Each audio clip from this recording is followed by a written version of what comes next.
ازيكم عاملين ايه؟ اهلا بيكم، اتمنى ان انتوا تكونوا بخير. الحمد لله رجعنا مرة تانية للفيديوهات بتاعتنا. النهاردة هنتعلم مع بعض ازاي نعمل هيد باند للاطفال، وممكن كمان نعملها للكبار بقى، وان شاء الله اقولهولكوا كده في نص الفيديو ازاي نعمل للكبار وللصغيرين. ماشي، خلينا كده نحط القهوة على جنب ونبدأ على طول في الماتيريالز اللي احنا محتاجينها النهاردة معانا عشان نعمل الهيد باند. من البداية كده احنا مش شرط ان انتي تستخدمي نفس الخيط اللي انا استخدمته، ممكن تستخدمي اي خيط تاني يكون عندك، مفيش اي مشكلة منه. الخيط اللي معايا النهاردة اللي هو سوفت بيبي، الخيط ده خيط قطيفة. تمام، الدرجة بتاعته دي درجة اوف وايت، هي ممكن تكون واضحة شوية اللي هي ابيض، لكن هي درجة اوف وايت. ولان الخيط سميك شوية فانا هستخدم له ابرة مقاس 4.5، وهي ابرة متناسبة جدا مع الخيط دوت، وكمان بتريحني جدا في الشغل. تمام، كمان حاجة كمان هحتاجها وهي المقص اكيد. ماشي، اتمنى كده الموضوع يكون واضح بالنسبة لكم، فانت تقدري تستخدمي اي خيط متوافر عندك. تمام، طيب احنا دلوقتي كده بنفك الخيط زي ما انتوا شايفين اهوت. ماشي، انا سرعت الحتة دي شوية كده عشان الفيديو ما يبقاش طويل. واول حاجة عملناها هي عقدة البداية. زي ما انتوا شايفين كده احنا هنبدأ بقى نعمل 10 سلاسل. بعد ما عملنا عقدة البداية هنعمل 10 سلاسل: 1 2 3 4 5 6 7 8 9 10. بعد كده هزود كمان سلسلتين. ماشي، وهبدأ اشتغل في الشغل بتاعي كله هيبقى من تالت سلسلة. تمام، هزود سلسلتين اهوت وهسيب اول 3 سلاسل وهبدأ اشتغل في اللي بعد كده. معذرة مش هشتغل من تالت سلسلة، هشتغل من رابع سلسلة. يبقى هسيب اول 3 سلاسل هيبقوا بمثابة ارتفاع وهحسبهم عندي كأنهم عمود، وهشتغل من رابع سلسلة ان شاء الله. تمام، اتمنى يكون كده واضح. هنشتغل في كل السلاسل اللي بعد كده غرزة عمود بلفة. تمام كده، عملت اول عمود اهو عندي. اتمنى يكون الشرح واضح. هي شوية السلاسل هتلاقوا صعوبة اللي انتوا تعملوا فيها العواميد كده في البداية، لان الخيط دوت الغرز فيه ما بتكونش واضحة زي الخيط الرفيع، بس ان شاء الله مع التعود ومع الشغل هتلاقوا ايديكوا واخدة عليه جدا. تمام، ماشي. وبعد كده نتأكد ان كل التوتال بالكامل بتاع الأعمدة بالثلاث سلاسل 10. تمام، احنا عايزين العدد يكون زوجي ما يكونش العدد فردي، فبراحتكم. 10 دول بيمثلوا العرض. تمام، يعني 10 دول اللي انا عملتهم اهوت، دول هيمثلوا العرض بتاع الهدبان. خلاص عديتهم برضو تاني عشان اتأكد ان هما اكيد 10. بعد كده هنبدأ نرتفع ب3 سلاسل. ماشي، وهنلف الشغل على الناحية التانية. زي ما انتوا شايفين كده اي عمود بيبقى فيه طرفين، طرف امامي ماشي وطرف خلفي. كل الشغل اللي انا بشتغله على الطرف الخلفي. ده الطرف الامامي بوريهولكوا اهوت، انا بشتغل بقى على الطرف الخلفي للعمود. ماشي، تمام. هنشتغل ايه؟ هنشتغل غرزة عمود بلفة عادي خالص. المفروض كده اللي احنا هنشتغل 4 عمود بلفة، ولو هنحسب معاهم ال3 سلاسل فكده هيبقوا بالنسبة لنا 5 عمود بلفة. ماشي، يبقى احنا كده اشتغلنا 2 عمود بلفة، ده التالت اهوت. كده 4. ماشي، دوت الرابع اهوت. لو جينا نعدهم احنا بنحسب اول 3 كأنهم عمود بلفة، فكده بنحسب اللي احنا اشتغلنا 5 عمود بلفة. خلاص، بعد ال5 ديت هنطلع ب9 سلاسل. هنطلع بايه؟ ب9 سلاسل. خلاص، نتأكد بس من العدد عشان ما نشتغلش حاجة زيادة او حاجة ناقصة.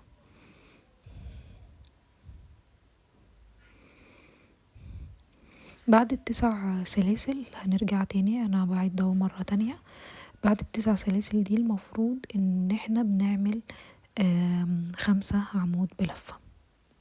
المفروض كده احنا اشتغلنا 5 عمود بلفة، ففاضل لنا 5 عمود بلفة برضو. طبعا بأكد تاني اللي احنا بنحسب اول 3 سلاسل بمثابة عمود بلفة. بشتغل في انهي طرف؟ احنا شوفنا اللي فيه كل عمود فوقه كده زي زي سلسلة صغيرة ليها طرفين، طرف امامي وطرف خلفي. احنا بنشتغل في الطرف الخلفي.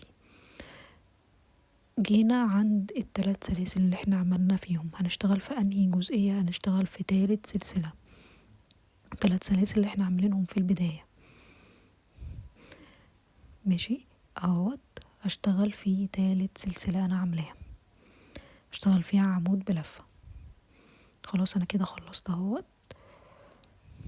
برب لكم الشغل اهو دوت منظره. لو انتي بتشتغلي بخيط رفيع الشكل هيبقى يعني ارفع شوية من كده، تمام. والخيط الرفيع برضو هيدينا شغل جامد جدا، احلى كمان من الخيط التخين. بعد كده هنعمل 3 سلاسل، ماشي. 1 2 3. هنلف الشغل الناحية التانية وهنعمل عمود فوق كل عمود عندنا لحد ما نوصل ل9 9 سلاسل اللي احنا عاملينها. خلاص. بالنسبة بقى العمود اللي احنا هنعمله زي ما قلت لكم بنعمل في الطرف الخلفي. خلاص احنا تعودنا وقت عليها، فأتمنى يكون الموضوع واضح ويكون بسيط.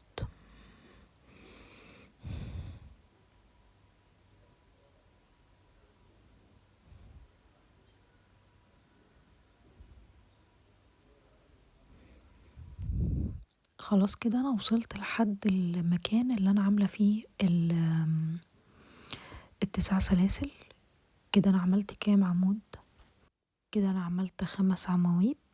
هو المفروض انا عملت 4 وبعد معاهم ال3 سلاسل الاولين، فكده يبقوا 5. هنبدأ نعمل 9 غرزة حشو، ماشي. نعمل في الجزء بتاع ال9 سلاسل نعمل 9 غرزة حشو، تمام، ماشي. لحد ما اوصل للجزء التاني طبعا اللي هو ال5 عواميد التانيين، هعمل فوق كل واحد فيهم برضو عمود، ماشي، تمام. انا سرعت الحتة ديت كده لحد ما نوصل للطرف التاني ونبدأ نعمل فيه ال5 عواميد زي ما انتوا شايفين اهوت، تمام. خلاص يبقى احنا باستمرار هنعمل كده 5 عواميد. بعد كده ال9 غرزة حشو. بعد كده هنعمل 5 عواميد تانيين، تمام. ما ننساش ان الاعمدة بنشتغل فيها في الطرف الخلفي للعمود. كده انا خلصت اهوت زي ما انتوا شايفين، زي ما انتوا شايفين كده اهوت. كده هو خلص، ماشي. بعد كده هنبدأ بقى نرتفع ب3 سلاسل برضو. بعد كده نلف الشغل الناحية التانية ونشتغل برضو في الجزء الخلفي للعمود، ماشي. في الطرف الخلفي كده للعمود هنشتغل برضو 4 عواميد كمان الى جانب ال3 سلاسل، فكده بنحسبهم معانا كأنهم عمود، فكده يبقى معانا 5 عواميد، ماشي. بنفس الطريقة وبنفس السيستم اللي احنا ماشيين عليه، اللي احنا هنشتغل 5 عواميد، بعد كده 9 سلاسل، بعد كده 5 عواميد تانيين. السطر اللي بعد كده 5 عمود، بعد كده 9 غرزة حشو، بعد كده 5 عمود، ماشي. انا هسرع ايدي بقى في الجزئية ديت وارجع لكم مرة تانية. بصوا زي ما انتوا شايفين كده انا خلصت اهو السطر اللي بعديه، تمام. كده عملت اللي هو ال9 سلسلة.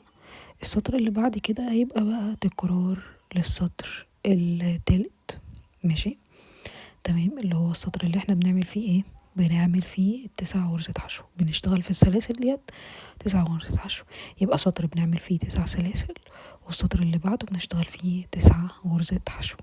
خلاص يبقى احنا وعلى الجنبين في مجموعتين من 5 عمود بلفة. خلاص يبقى كده الكلام واضح، عشان هنبدأ بقى نرتفع براحتنا خالص لحد ما يعني نشوف محيط الراس بتاعنا قد ايه. على حسب محيط الراس بنوقف الارتفاع. رجعت لكم مرة تانية بعد ما عملت الارتفاع المناسب لمحيط الراس. زي ما انتوا شايفين بنبدأ كده نضم الشغل كده على بعضه. ماشي. ان شاء الله الشكل النهائي يعجبكم. تمام. ممكن كمان نستخدم مكان الخيط دوت خيط صوف فتلته رفيع، يكون متوسط السمك او يكون فتلته ارفع كمان من متوسط السمك. ماشي، هيبقى برضو شكله جميل جدا. تمام. زي ما انتوا شايفين كده انا ضميت الشغل كده على بعضه خلاص، وهبدأ بقى ايه اقفل الفتحات ديت على بعضها. ماشي. تمام. بصوا اهو احنا عندنا كده اللي هو الطرفين دول. ماشي. هبدأ ادخل التاني في الاولاني كده بالشكل ده، واسحب التاني كده شوية. ماشي. ملكوش دعوة بالفتحة الكبيرة دي، الفتحة دي احنا هنقفلها وهتبقى شكلها كويس جدا بعد كده. ماشي. هنديها كده غرزة بالخيط العادي خالص، هتتقفل وهتبقى شكلها كويس. وكمان في ناس ممكن تحط فيها الزرار او الحاجة اللي احنا هنقفل بيها الهيد باند ديت بعد كده، ممكن تحطيها فيها. ماشي. وبتتقفل وبتبقى شكلها كويس جدا يعني. خلاص زي ما انتوا شايفين كده اهوت. اهم حاجة نشد الطرف التاني دوت كويس، نشده كده واحنا بنطلعه. هتلاقي شوية شوية مع الخيط دوت الهيد بان بتلم على بعض. يعني انت مثلا لو انت قايسة الطول بتاعها لاقيها 40، بعد ما تعملي الحركة دي هتلاقيها قلت 3 سنتي او 4 سنتي. ماشي. تعملي الحركة دي في الخيط ده تحديدا، لكن لو بتستخدمي خيط صوف عادي اللي هو المتوسط السمك او السميك مش هتلاقي فيه اي تغيير. ماشي. الفكرة ان الخيط دوت عريض. ماشي. فالبعد الحاجات دي عن بعض، او بعد اللي هو الارتفاعات دي عن بعض اللي احنا بنشبكهم في بعض دول وبنعمل بيهم زي شكل ضفيرة. تمام. بعاد شوية عن بعض، لكن لو بتستخدمي خيط متوسط السمك هتلاقيهم مش بعاد كده عن بعض. تمام. عشان محدش بس يستغرب الشكل. لو انتي بتستخدمي خيط صوف هتلاقي الشكل بتاعك مش مكشكش كده مع بعضه. اتمنى يكون الموضوع واضح. ماشي. الطرف بقى الاخير دوت انا هشبكه هعمل زرار او حاجة اقفل بيها وهشبكه بالشكل دوت. هل انا هسيب التوكة ديت او الهيد باند ديت بالشكل دوت؟ لا طبعا انا مش هسيبها بالشكل ده، لان انا شايفة ان هي سادة قوي. هبدأ بقى بص انا قلت كده اقيسها معاكم عشان تشوفوها. ماشي. يعني بصوا هي دلوقتي 1:30 يعني. المهم هي بتكش شوية زي ما قلت لكم. الخيط ده بيلم على بعضه شوية زي ما قلت لكم، عشان المسافات بين كل ضفيرة والتانية بعيدة، فعشان كده. لكن لو خيط تاني هتلاقوا المسافات قريبة.